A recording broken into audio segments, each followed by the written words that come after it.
Si vous recherchez un microphone à brancher en USB à votre ordinateur pour tous les usages qu'on peut imaginer, eh bien vous avez forcément entendu parler de la marque Blue, marque qui a d'ailleurs été rachetée par Logitech en 2018 et qui propose une très vaste gamme de produits professionnels avec des choses qu'on va venir brancher à une table de mixage en XLR par exemple, ou des produits plus grand public. Plus récemment, j'ai envie de dire, eh bien le constructeur a annoncé le Blue Yeti Nano qui est juste là. Alors c'est un micro qui est vendu 120 €, à quoi faut-il s'attendre? À qui s'adresse ce petit Yeti Nano? On va découvrir ça ensemble.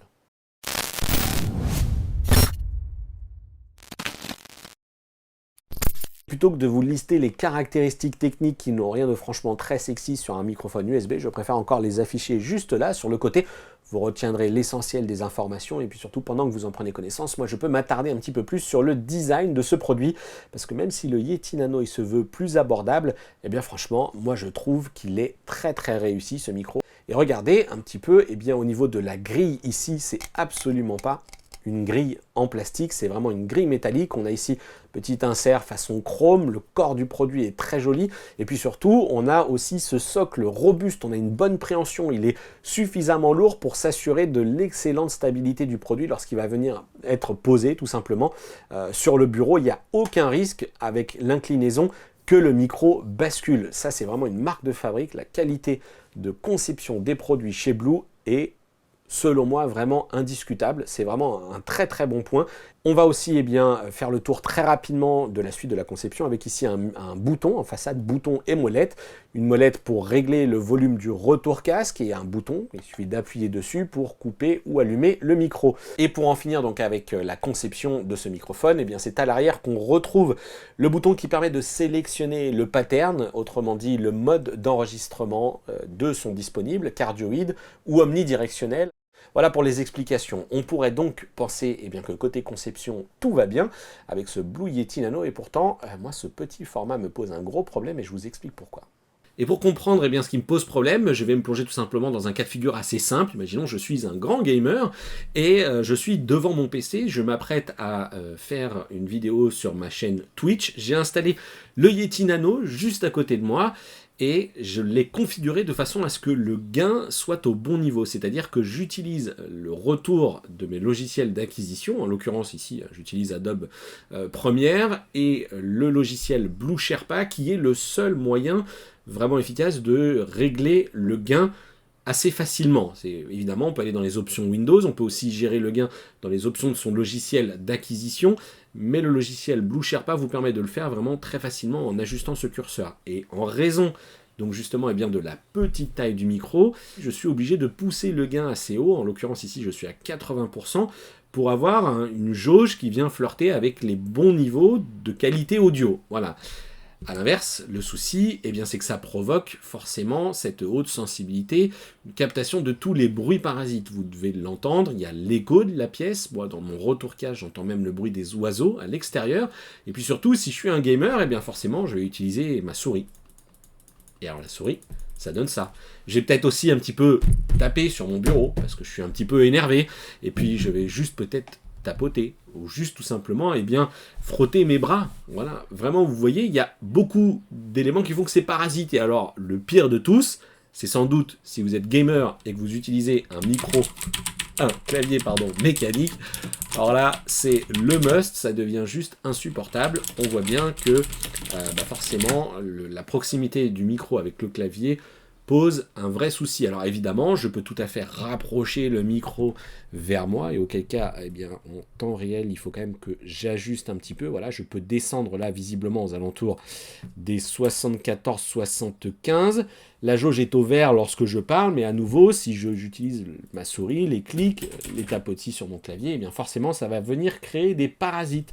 Donc vous l'aurez compris, le principal atout de ce Yeti Nano, qui est sa petite taille, c'est aussi son principal inconvénient. Et donc finalement, pour corriger le problème, il y a un moyen assez simple, c'est tout simplement de le monter sur un trépied ou un bras articulé de façon à ce qu'il soit un petit peu plus proche de la bouche. Et c'est ce que je vais faire maintenant. C'est parti.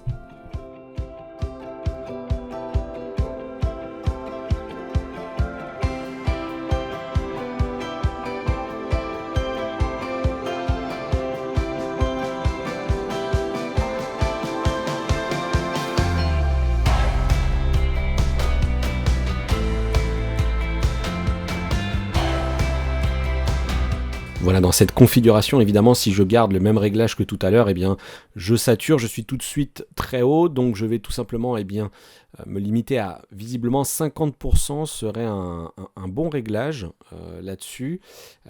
Et comme vous pouvez l'entendre, quitte à ce que je rehausse après au montage, je l'indiquerai en synthé si j'ai appliqué un quelconque réglage pour être de nouveau au bon niveau de volume. Eh bien, voilà, on est sur quelque chose de beaucoup mieux maîtrisé. Les bruits de clavier, j'imagine qu'on va toujours les entendre. Les bruits de souris, peut-être quasiment plus. Je pourrais peut-être même encore descendre le niveau à 45 et voir ce que ça donne du côté du clavier. Ce qui est sûr, eh bien, voilà, c'est qu'on est désormais dans une configuration idéale pour la partie et l'utilisation du mode cardioïde.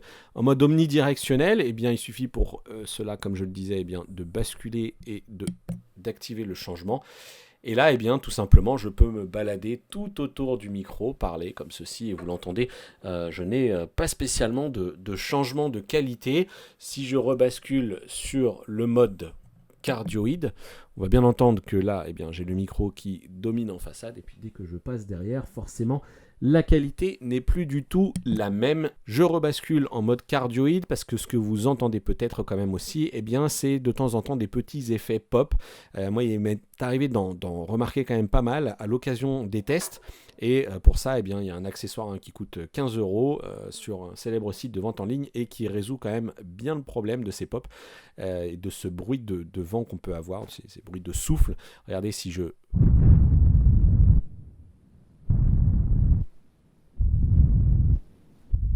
Voilà.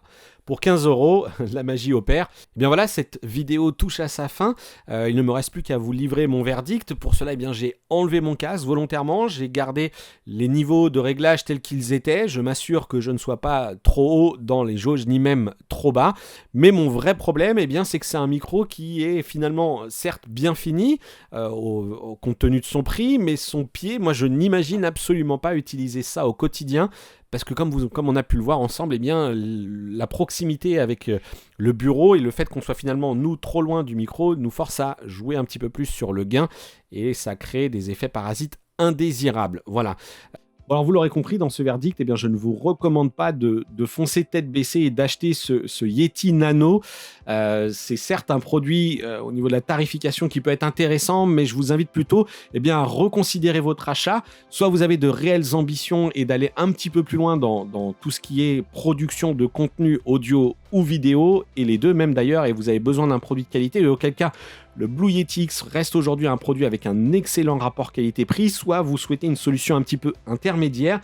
Et alors c'est peut-être finalement mon conseil, c'est de vous intéresser à ce produit qui est le Blue Yeti classique. Alors certes, c'est un produit qui aujourd'hui est un petit peu daté, il ne profite pas des mêmes finitions, du même design au niveau ici de sa grille qu'un Blue Yeti X par exemple, mais c'est néanmoins un très bon produit qui intègre une troisième capsule, enfin 3 capsules, ce qui va vous débloquer cette fois-ci 4 modes d'enregistrement, un mode cardioïde, un mode stéréo, un mode omnidirectionnel et un mode bidirectionnel pour les interviews, et le mode stéréo va tout simplement vous permettre, si demain vous décidez de faire évoluer un podcast vers de l'enregistrement de musique, tout simplement d'être paré pour l'avenir. Et ce produit, ce Yeti classique, aujourd'hui, il est affiché au prix public de 140 €. Vous voyez qu'il y a plus que 20 € d'écart.